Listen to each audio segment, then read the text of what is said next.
Kaixo, ongi etorri Miguel Altuna Lanbide Heziketak eta LHL elkarteak antolatutako berdintasunez gure egunerokoan webinarrera.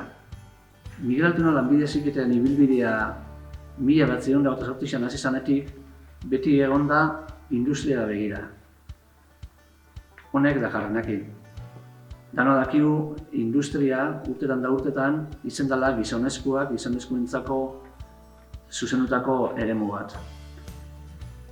Azkenengo urtetan beste erakunde batzuekin batera landu izan dugu, edo aldarrikatu izan dugu berdintasuna, gure kasuan lan eta hezkuntzan munduan fokua ipinitza. Miguel Altunan 3 eremutan ari gara gai hau lantzen. Lehenik, Miguel Altuna bertan, 80 langile eta 1000 ikasle inguru pasatzen dira urtean hemendik, eta inongo diskriminazio eta arrakalik egon ez dadin lan itzen dugu. Bigarrena, industria munduan izango litzake.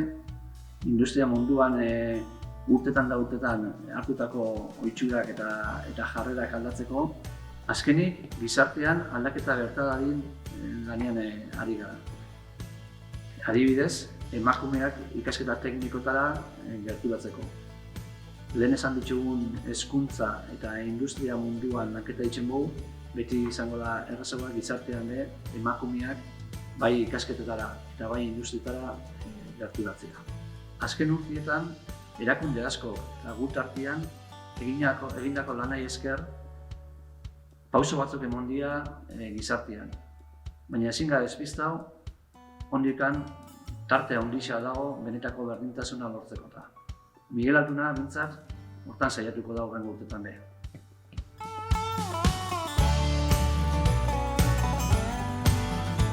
Kaixo guztioi, galdetu didate zelan ikusten duten lanbide heziketa eta genero ikuspegitik. Ezin dugu ukatu lanbide heziketa betidanik eduki dela lotura handia lan munduarekin, eta hor estereotipoak mantentzen dira eta oso zaila da aldatzea urte askotan eta azkenengo urtetan bizi izan dugun estereotipo horrek egun batetik bestera kentzea. Adibide bezala esan dezaket momentu honetan lanbide heziketa ziklo teknikotan emakumeen presentzia 10% dela bakarrik. Eta begiratzen baldin badugu zerbitzuko zikloetan hor 50%. Orduan horregaitik da hain inportantea gaur egiten ari garen ekitaldi mota honek, sentsibilizazioa bultzatzeko eta emakumeen presentzia ziklo teknikoetan bultzatzeko. Askotan galdetzen didate lan ikusten duten eraldaketa, ero aldaketa. Badoi aurrera, baina poliki-poliki. Nik ikasi nuenean ingenieritza indala 30 urte, oso neska gutxi ginean. Lanbide heziketa munduan sartu nintzen nian ere, jarraitzen genuen neska gutxi izaten. Gaur egun, emakume gehiago gaude, bai ingenieritza, bai lanbide heziketan, baina oraindik motel doia. Nik uste dut importantea dela genero hastea. Berdin da emakumea, gizonezkoa, importantea dira pertsonak, eta saiatu biagaz txiki-txikitatik mezu hori emoten. Aztertzen baldin badugu adibidez Miguel Altuna, lanbide heziketaren testuingurua emakumearak eta lanbide heziketa teknikoera datuetan, lehen komentatu dut, Euskal Herri mailan 10% dela. Iaz, 11%ra igo ginen. Baina gauza bat garbi ikusten duguna da ze perfil mota da. Dauzkagun emakumeak gehienetarikoak ez dira 18 urteko neska gaztea batxilergoa bukatuta eta erabakitzen dutela lanbide heziketara etortzea. Normalean dira, lan munduan ibili dienak, konturatu diela hor daukela bere tokitxoa eta gainera gustatu daudela eta gustoko dutuela, eta rekorrido baten ondorioz lanbide heziketara heltzen diela. Orduan, normalean adinez ere goruz dijoazte 24, 25. Zer esan nahi du hori? Estereotipoa mantentzen diela gizartean.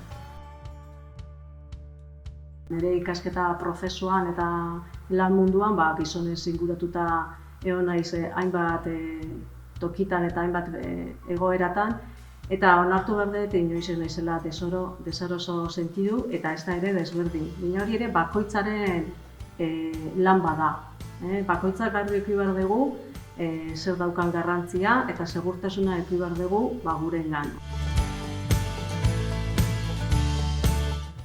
Bueno, Josuk eta Josune komentau bezala, Miguel Altuna lanbide heziketa koordinatuta eta LHL-en lankidetzan berdintasun alorrean hainbat lanketa ezberdin gauzatzen gabiz, bai gizarte mailan, bai enpresa mailan, eraldaketa bat emateko. Berdintasunak ondio aurrera pauso batzuk eman behar ditu, eta poliki-poliki bide horretatik jarraituz, Europa mailan indako lanketa ezberdinak, Gipuzkoako Foru Aldundiarekin sustatutakoak, baita Eusko Jaurlaritza edo Bergarako Udalaren laguntzaz, proiektu ezberdinak bideratzen hasi da. Eta lanketa guztionen helburua orokorra azkenean emakume eta gizonen arteko aukera berdintasuna bultzatzea eta emakumeen alduntzia eta partaidetza sustatzea izan da, bai zientzia eta teknologia informakuntzan, baita enpresetan eta orokorrean gizartea. Gure partetik eskerrak ematea guztioi parte hartzea gaitxik, eta gogoratu hau bukatzen danean chat ireki bat edukiko duzuela, basoen duda, zalantza ero galderakin alizateko.